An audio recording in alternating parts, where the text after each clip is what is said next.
فأنا ناصح لإخواني بالصدع بالحق تبيض وجوههم. السكوت في مسألة الحزبية يضرها، فاصدع بما تؤمر وأعرض عن المشركين. سلامي على دماج ورجالها والشيخ يحيى ودار العلم يا سعد بانيها. الحمد لله رب العالمين، والصلاة والسلام على المبعوث رحمة للعالمين وعلى آله وأصحابه ومن تبعهم بإحسان إلى يوم الدين. أما بعد، إخواني الكرام rahimani wa rahimakumullah. Pada pertemuan yang lalu kita telah masuk pada bab yang ke-10 dan kita ambil satu hadis yang dibawakan oleh Imam Muslim rahimahullah taala di sini dari sahabat yang mulia Utsman ibnu Affan.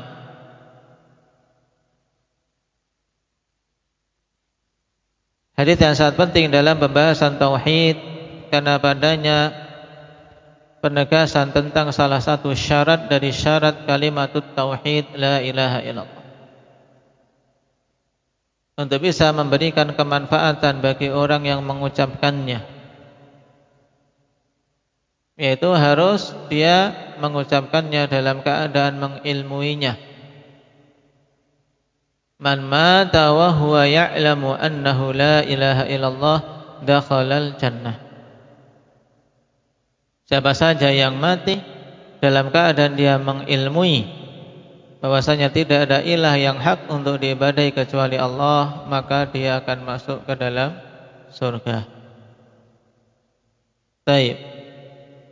Dan yang dimaksud dengan mengilmui di sini akhwani fillah yaitu mengilmui dengan ilmu yang nafi'. Maksudnya ilmu yang membuahkan amal. Dalam keadaan dia mengilmui dan beramal dengan apa yang menjadi konsekuensi ilmunya, yaitu menyerahkan peribadatan hanya kepada Allah Subhanahu wa taala, tidak menyekutukannya dengan sesuatu apapun. Baik.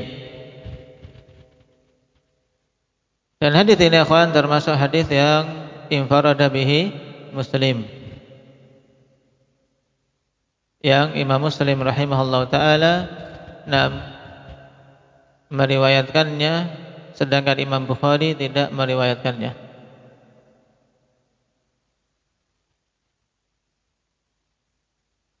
Baik. Kita ambil dulu riwayat setelahnya. Qala al-Imam Muslim rahimahullahu taala, haddatsana Muhammad bin Abi Bakar al-Muqaddami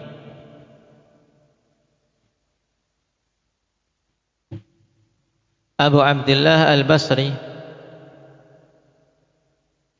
Rizalus Sahihain. Imam Bukhari dan Muslim meriwayatkan darinya.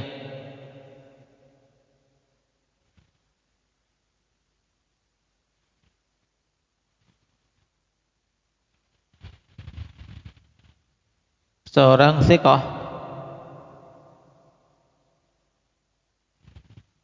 Qala haddatsana Bishr ibn al-Mufaddal Ar-Raqashi, juga Al-Basri Abu Ismail, terkumpul padanya kethiqahan, kekokohan dan juga dikenal sebagai ahli ibadah.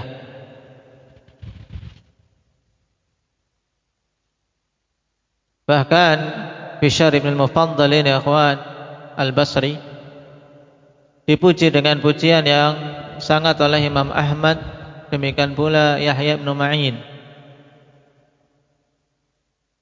Kata Imam Ahmad tentangnya, ilaihil muntaha fit tathabbut bil Basrah. Kepadanya puncak dari sisi kekokohan dalam ilmu periwayatan di negeri Basrah. Dan Yahya bin Ma'in mengkategorikan Bishr ibn al-Mufaddal ini athbatu syuyukhil basriyin, masuk dalam deretan yang paling kokohnya dari syekh-syekh yang ada di Basrah.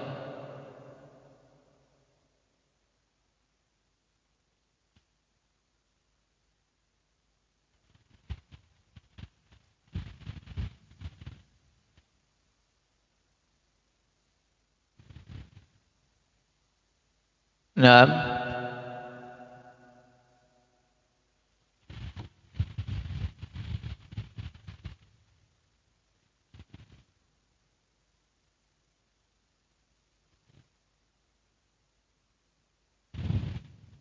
dan juga dikenal dengan kekokohan di atas sunnah. Di antara kalimat beliau yang masyhur ketika disebutkan seorang yang berpemahaman Jahmiyah di sisinya, maka beliau mengatakan la tadhkuru dzakal kafir, jangan kalian sebutkan di majelisku orang kafir itu. Ini menunjukkan bahwasanya beliau berkeyakinan seorang Jahmi itu sudah tingkatan kekufuran. Memang sangat banyak para imam disebutkan oleh Al-Lalikai rahimahullahu taala hampir ijma' tentang kafirnya Jahmiyah. Bagaimana tidak, mereka tidak mengakui satupun dari nama-nama dan sifat-sifat bagi Allah Subhanahu wa taala. Ini jelas kekufurannya.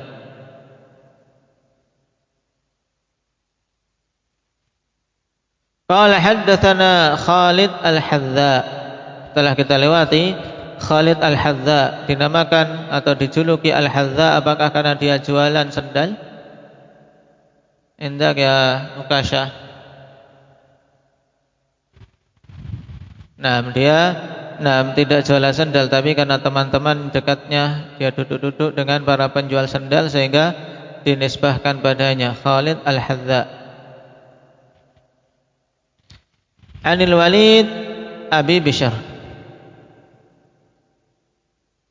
qala sami'tu Humran yaqul sami'tu Uthman yaqul sami'tu Rasulullah sallallahu alaihi wasallam yaqulu mithlahu sawa'an. Naam, yaitu riwayatnya sama seperti hadis sebelumnya. Man mata wa huwa ya'lamu annahu la ilaha illallah nam dakhalal jannah. Dan diingat faedah tentang Al-Walid ibnu Muslim, bahwasanya di sana ada Al-Walid ibnu Muslim yang lain. Naam, perbedaannya tipis ikhwan, sama-sama Al-Walid ibnu Muslim, satunya tapi seorang yang terpercaya, nah rijalus sahih, satunya seorang yang dikenal mudallis paling parah. Naam, perbedaannya dari sisi nisbah. Apa bedanya indak ya Numair?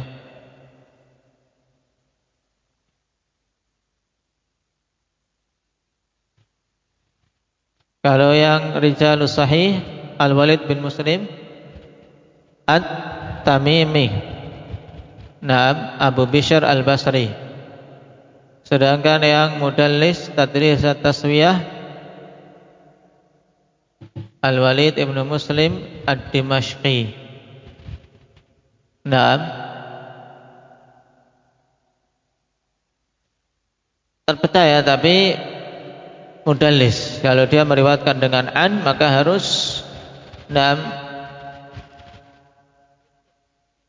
ada riwayat yang lain di mana dia secara tegas mendengar dari gurunya dan guru-gurunya. Baik.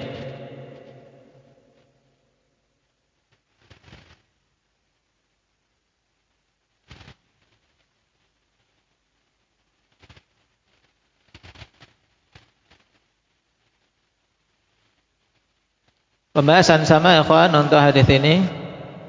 Kita ambil hadis setelahnya yang menunjukkan persyaratan yang lain untuk la ilaha illallah. Qala al-Imam Muslim rahimahullah, haddatsana Abu Bakar ibn Nadhr ibn Abi Nadhr al-Baghdadi, namanya Ahmad, ada yang mengatakan namanya Muhammad, ada yang mengatakan namanya adalah kunyahnya sendiri. Terjadi khilaf tentang nama beliau. Seorang thiqah karena masyhur dengan apa? Abu Bakar begitu. Abu Bakar ibn Nadhr. Qala haddatsani Abu Nadhr Hashim bin Al-Qasim Al-Laythi, juga masyhur dengan kunyahnya Abu Nadhr, yang dilaqabi dengan Kaisar. Ini dicatat, diingat-ingat. Perawi yang dilaqabi dengan Kaisar. Nah, taib, Kaisar. Kaisar dalam ilmu hadis. Siapa? Abu Nadhr Hashim ibn Al-Qasim Al-Laythi Al-Baghdadi, seorang thiqatun sabtun.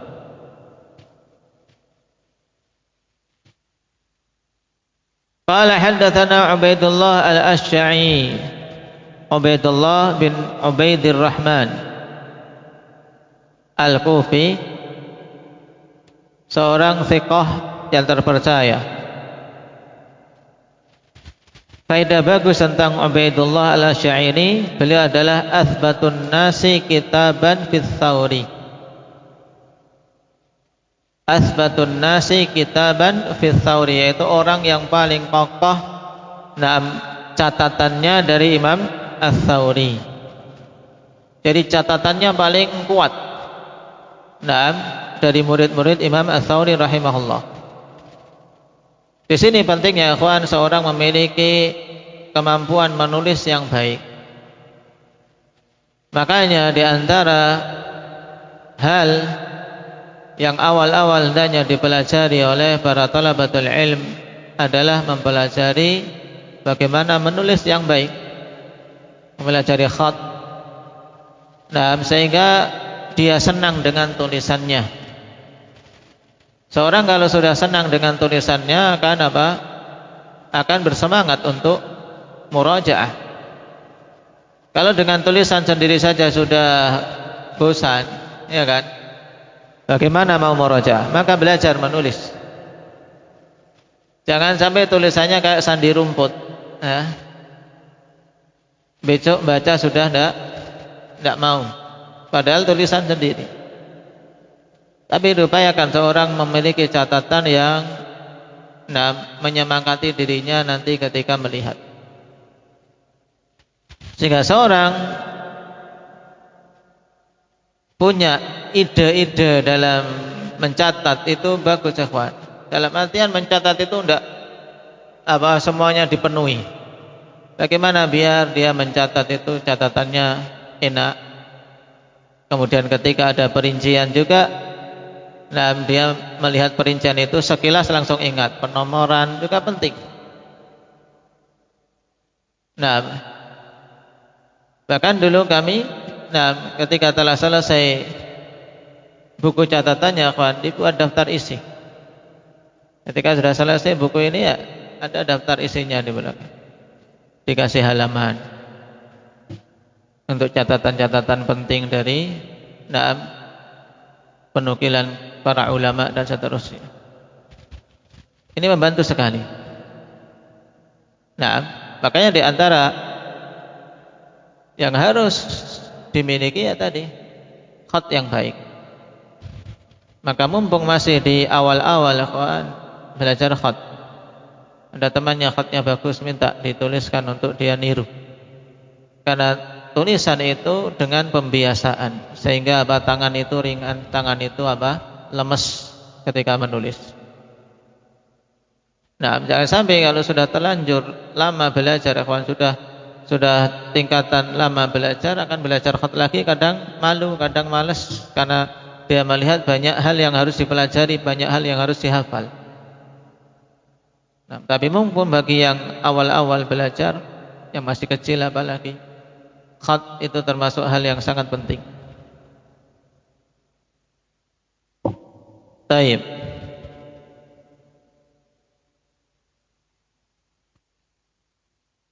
Ubaidullah al-Ash'ari ini mengatakan, sami'tu minas Thawri 30,000 hadis. Nah, aku mendengar dari Imam Thawri 30.000 hadis. Sehingga memang murid sangat dekat dengan gurunya. Rawa kutub Ats-Tsawri ala wajhiha. Naam. Beliau meriwayatkan kitab-kitab Imam Tsawri betul-betul sesuai dengan aslinya. Naam.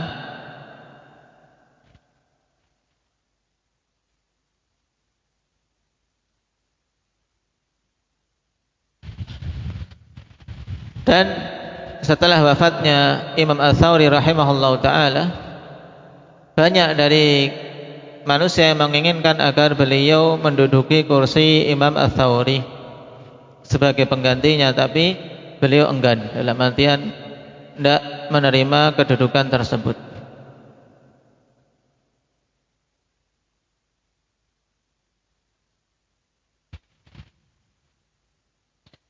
Di antara sebab beliau memiliki riwayat kitab yang terpercaya, akhwan, kata Imam Ahmad, kana yaktubu fil majlis famin thamma sahha hadithuh. Adalah dulu beliau menulis di majlis, sehingga dari sanalah hadisnya sahih. Karena para aimah dulu ada yang mengandalkan hafalan, ada yang tadi sambil mendengar sambil menulis. Nah, ini termasuk contoh di antara pentingnya tulisan, akhwan. Apalagi bagi kita yang dari sisi hafalan sangat lemah. Taib, berkali-kali diulang saja tidak masuk-masuk. Setelah masuk pun ditinggal sebentar sudah keluar lagi. Itu kita. Nah, dalam kondisi demikian jangan sampai ditambah lagi dengan malas untuk menulis. Taib. An Malik ibn Mighwal. Malik ibn Mighwal Al-Bajali Abu Abdullah Al-Kufi, juga seorang thiqah.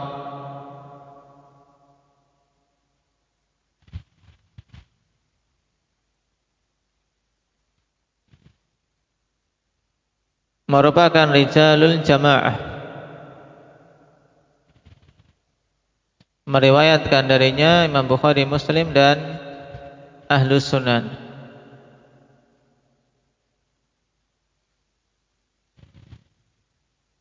An Talha ibn Musarrif an Abi Salih an Abi Hurairah radhiyallahu anhu. Nah, peraih-peraih hadis ini banyak yang baru.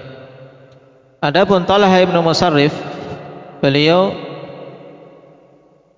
Al-Hamdani Al-Kufi, seorang thiqah sekaligus qari.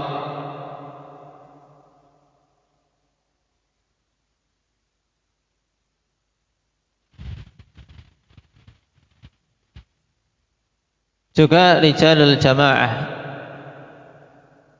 perawi dari Sahihain dan Ashabus Sunan.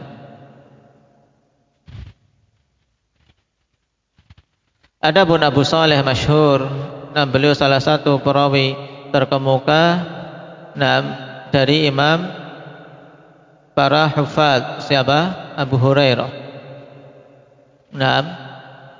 Abu Saleh an Abi Hurairah. Ini sangat banyak kita akan dapat, ya kawan. Riwayat Abu Saleh dari Abi Hurairah. Siapa nama Abu Saleh? Indak alif Zakwan As-Samman, thiqatun sabtun. Taib. Qala kunna ma'an Nabi sallallahu alaihi wasallam fi masirin. Qala fanafidat azwadul qaum Qala hatta hamma binahri ba'di hamailihim. Abu Hurairah menceritakan, dulu kami bersama Nabi SAW pada suatu perjalanan. Maka habislah perbekalan kaum dalam perjalanan itu. Pada masa itu, akhwan, safar berat. Kalau sudah habis perbekalan di jalan, sulit untuk apa? Untuk mendapatkan lagi. Nah, kenapa? Karena perkampungan jarang, juga yang dilewati adalah padang-padang pasir. Adapun pada masa sekarang, seseorang tidak membawa perbekalan yang penting, bawa uang itu sudah beres, ya kan? Banyak sekali makanan di kanan kiri jalan. Adapun zaman dulu kalau tidak membawa perbekalan, tidak membawa air, semenjak dari kediaman bisa terputus perbekalannya di jalan. Dan ini dialami oleh para sahabat bersama Rasul sallallahu alaihi wasallam ketika melakukan perjalanan, ternyata kehabisan perbekalan di tengah jalan. Sampai-sampai sebagian sahabat memiliki keinginan untuk menyembelih unta-unta mereka yang fungsinya untuk mengangkut barang sebagai tunggangan mereka. Tentunya ini akan merepotkan lagi kalau unta tunggangannya mau dinahar untuk dimakan. Maka Umar saat itu dikisahkan di sini, faqala Umar, ya Rasulullah, law jama'ta ma baqiya min azwadil qaum fada'utallaha 'alaiha. Maka Umar memiliki ide, dan Umar khonifillah, kita ketahui dalam banyak kisah Allah Subhanahu wa taala berikan taufik kepada beliau sehingga memiliki ide-ide yang cemerlang. Memiliki ide-ide yang cemerlang, termasuk di sini. Ketika ada yang mau menyembelih tunggangannya, ini resikonya besar. Maka Umar kemudian datang kepada Rasulullah mengatakan, wahai Rasulullah, seandainya engkau mengumpulkan sisa-sisa dari perbekalan kaum, karena tentunya masing-masing mungkin ada sisa-sisa sedikit, walaupun tidak cukup, tapi kalau dikumpulkan mungkin ada. Dikumpulkan, kemudian engkau berdoa kepada Allah Subhanahu wa taala atas sisa-sisa yang telah dikumpulkan itu. Di sini yang jalan akhwani fillah pola pikir apa? Pola pikir ahli iman. Pola pikir orang yang beriman. Bukan pola pikir orang-orang rasionalis. Mana cukup sisa-sisa kok dikumpulkan, paling dibuang. Tapi mereka ahlul iman, dan ada Rasulullah di sisi mereka. Kenapa tidak dikumpulkan? Kemudian minta Rasulullah mendoakan agar diberkahi dan cukup untuk semuanya. Nah, ini akhwani fillah hendaknya kita contoh dalam masalah makanan, dalam masalah rezeki. Hendaknya kita memiliki pola pikir seperti pola pikir Umar, dalam artian yang diharapkan barokah. Kalau terasa suatu saat kok sedikit, sedikit teman, berdoa pada Allah agar diberkahi, agar cukup. Misalnya suatu saat beli beras kok kemahalan, terasa berat, minta pada Allah barokah. Jangan sering-sering ditakar-takar terus, dihitung sekilo jadi berapa, jangan. Minta kepada Allah barokah, pakai. Karena sering-sering ditakar ini juga bikin cepat habis. Ini kepada para ummahat juga penting. Sesuatu masak beras jangan sering-sering dihitung-hitung. Dulu Aisyah radhiyallahu anha sepeninggal Rasul sallallahu alaihi wasallam, masih tersisa ada beberapa makanan pokok. Beliau ngambil dari situ udah habis-habis. terus ngambil terus tidak habis-habis, padahal sedikit. Ya namanya manusia terkadang kan kok nggak habis-habis ditakar tinggal berapa. Akhirnya ketika ditakar oleh beliau, setelah itu habis. Nah, makanya punya sesuatu minta barokah pada Allah Subhanahu wa taala padanya, sudah tidak usah sering dihitung-hitung. Kenapa? Karena kalau seperti itu kan akhirnya yang muncul pikiran matematis. Oh ini kira-kira habis sekian. Tapi kalau seorang jalan saja minta pada Allah bismillah. Nah, taib berasnya diambil bismillah dimasak. Nah, Allahumma barik lana fima razaqtana. Ya Allah berkahilah untuk kami apa yang Kau rizkikan kepada kami. Nah, bismillah akan Allah berikan barokah padanya. Ini penting kawan. Untuk seorang memiliki pola pikir seorang yang beriman, seorang yang yakin dengan sabda Nabi sallallahu alaihi wasallam, al barakatu minallah. Keberkahan itu dari Allah Subhanahu wa taala. Naam.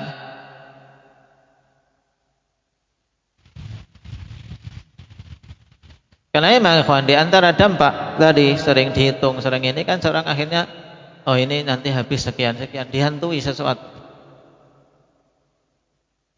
Nah, dihantui, yaitu perasaan nanti bagaimana kalau sudah habis, nanti bagaimana kalau sudah habis. Yang penting dia berusaha apa yang ada,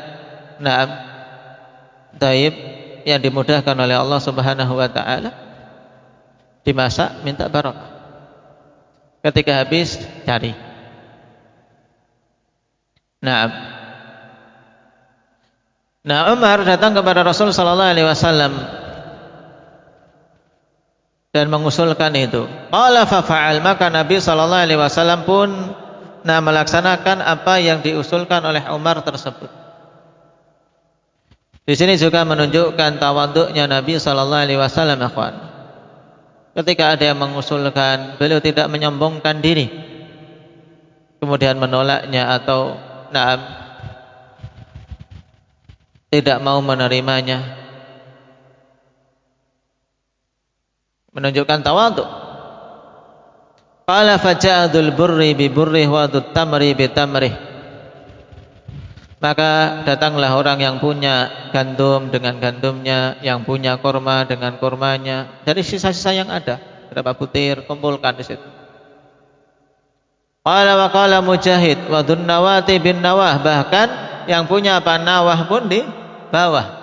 Nawah apa nawah? Dzun nawati bin nawah.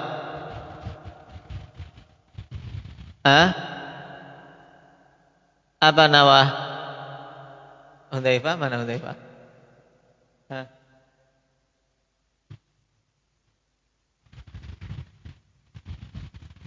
Apa Zakaria? Kabir. Biji nawah, biji kurma. Taib. Bahkan biji kurma yang punya pun dikumpulkan. Mungkin bisa masih ada manis-manisnya dicampur air. Nah, masih bisa untuk manis-manis. Taib. Ini tambahan dari Mujahid.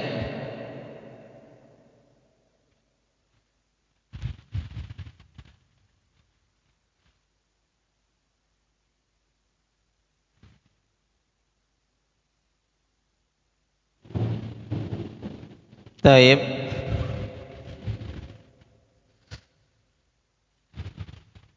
Qultu wa ma kanu yasna'una bin nawah.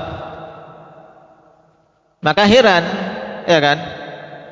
Aku pun mengatakan, yaitu perawi mengatakan ketika Mujahid dalam riwayatnya ini mengatakan, ya waqala Mujahid.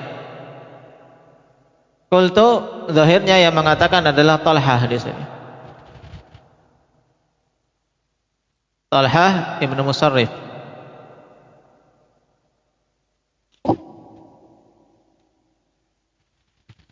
Terus apa yang mereka perbuat dengan nawah?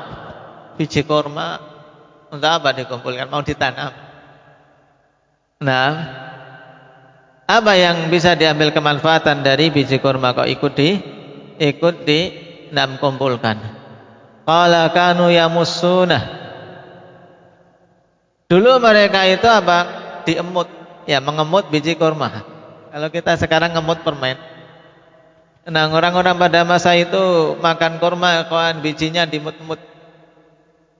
Nah, gantinya permen. Qala kanu yamussunahu wa yashrabuna 'alaihi al-ma'. Ya mereka dulu apa? Mengulum biji kurma itu, diemut, kemudian baru minum air. Jadi ada sedikit apa? Manis. Terasa manis. Subhanallah. Kaum yang sungguh akhwan dari sisi makanan, nah kalau bandingkan dengan kita sangat jauh. Mereka terkadang sehari satu kurma, satu kali makan satu biji kurma. Bahkan lihat kisah Aisyah radhiyallahu anha ketika ada orang datang minta sesuatu, seorang ibu dengan dua putrinya. Ibu dengan dua putrinya datang pada Aisyah minta diberi makanan. Aisyah mencari-cari di rumah tidak dapat apa-apa kecuali satu biji kurma.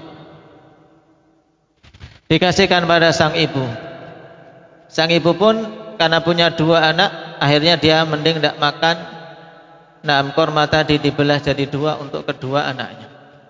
Satu kurma masih dibagi. Tapi Allah berikan barokah, bisa cukup untuk memenuhi kebutuhan jasad mereka. Nah kita ini terkadang kalau dibandingkan itu kemudahan yang banyak, rizki yang sangat banyak, tapi tadi qalilul barokah kita rasakan, sedikitnya barokah. Maka banyak-banyak akhwan kita meminta kepada Allah barokah dan juga menempuh sebab-sebab agar rizki yang diberikan kepada kita itu mubarak, diberkahi.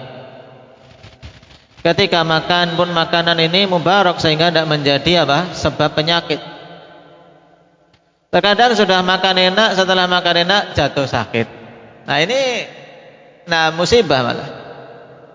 Habis makan enak darah tinggi, pusing. Atau perutnya sakit, mencret. Nah ini tidak memberikan manfaat jadinya. Lihat ini, biji kurma saja mereka kumpulkan. Ada faedahnya. Qala fada'a 'alaiha, maka Nabi sallallahu alaihi wasallam pun mendoakan pada kumpulan dari sisa-sisa makanan tersebut. Hatta mala'al qaumu azwidatahum. Sampai-sampai kaum itu memenuhi tempat-tempat perbekalan mereka, karena Nabi SAW setelah mendoakan dari kumpulan makanan itu diperintahkan untuk masing-masing mengambil. Taib. Nah diperintahkan setelah mendoakan kumpulan makanan tadi untuk para sahabat mengambilnya. Jadi masing-masing ngambil tidak habis-habis. Taib. Azwidah.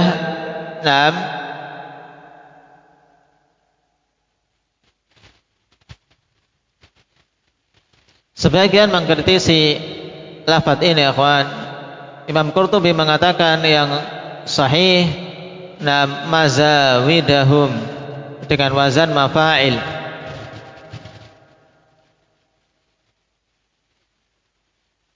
Maksudnya aw'iyatahum, yaitu tempat-tempat wadah-wadah yang mereka miliki untuk wadah-wadah makanan.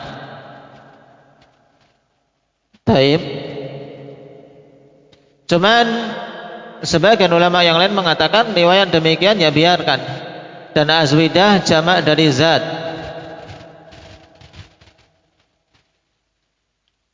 Jamak dari perbekalan. Maksudnya mereka penuhi perbekalan mereka. Taib. Jadi sampai penuh semua. Qala faqala 'inda dzalik. Kemudian ketika itu Rasul sallallahu alaihi wasallam katakan untuk menanamkan sisi tauhid, bahwasanya yang seperti ini akhwani fillah datang dari sisi Allah Subhanahu wa taala semata. Asyhadu an la ilaha illallah wa anni rasulullah la yalqallaha bihima 'abdun ghaira syakin fihima illa dakhalal jannah. Setelah para sahabat betul-betul melihat bahwasanya makanan yang sedikit itu cukup untuk mereka semua, kemudian Nabi tanamkan apa? Akidah yang benar, tanamkan tauhid. Kalau kalian sudah melihat bukti keagungan Allah, bahwasanya Allah zat yang memberikan rezeki dan keberkahan, maka harus kuat dalam apa? Mempersaksikan syahadatain. Maka beliau katakan asyhadu an la ilaha illallah wa anni rasulullah, sungguhnya aku bersaksi bahwasanya tidak ada ilah yang hak untuk diibadahi kecuali Allah, dan bahwasanya aku adalah Rasulullah. Tidaklah seorang hamba berjumpa dengan Allah Subhanahu wa taala dengan membawa dua kalimat tersebut dalam keadaan tidak ada keraguan pada keduanya, kecuali dia akan masuk ke dalam surga. La yalqallaha bihima 'abdun ghaira syakin fihima illa dakhalal jannah. Ini poin sangat penting, menunjukkan bahwasanya persaksian akhwan la ilaha illallah Muhammadur Rasulullah dipersyaratkan harus yakin. Harus yakin, tidak boleh ada keraguan padanya. Nah, hadis ini merupakan dalil tentang syarat yang lain dari syarat-syarat la ilaha illallah, yaitu apa? Dipersyaratkan yakin. Untuk la ilaha illallah bisa bermanfaat, seorang tidak boleh ada padanya keraguan. Taib. Dan insyaallah akan kita lewati beberapa riwayat tentangnya akhwan, dengan kisah yang sedikit berbeda, tapi ada kelengkapan lebih pada hadis-hadis berikutnya. Nasallallahu taufiq wassadad. Yang tidak menghafal kisahnya, hafal kalimat yang terakhir.